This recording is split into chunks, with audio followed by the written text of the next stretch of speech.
Hello bachcho, let's read the question, and the question here it is that a sum total of biotic and abiotic factors that do not allow a population to achieve its maximum biotic potential is, that is represented by dn by dt is equal to rn,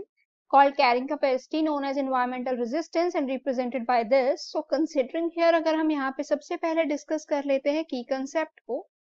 so we could say that जो maximum,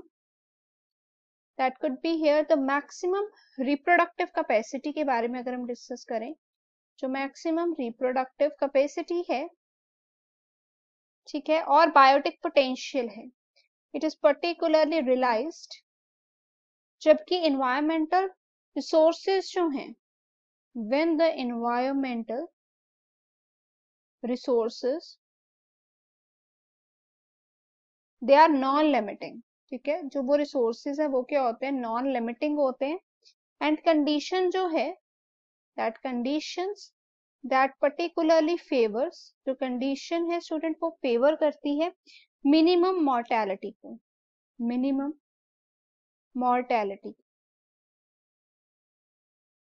ठीक है। तो अगर हम यहाँ पे as per the question discuss करते हैं कि जो सम होता है एबायोटिक का, सम ऑफ एबायोटिक, जिसको हम लोग क्या कह देते हैं, जैसे कि टेम्परेचर हो गया, that could include temperature, it could include water, it could include space, it could include pH and biotic factors along with biotic factors. तो हम दोनों फैक्टर्स की बात करते हैं, एबायोटिक और बायोटिक। बायोटिक फैक्टर्स में जैसे आ जाता है फूड हो गया, डिजीज हो गया, फूड आ गया, डिजीज आ गया, कोई कंपटीशन आ गया, ये सब इंक्लूड हो जाते हैं, ठीक है। दैट कुड पर्टिकुलरली चेक, ये चेक करते हैं that there must be rise in a population size, there could be rise in a population size,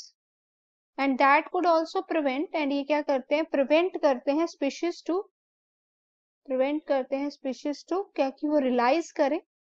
that they could realize its biotic potential. तो इसको particularly कहते क्या है, we called it as a environmental resistance, option C. Hope it is clear. All the best.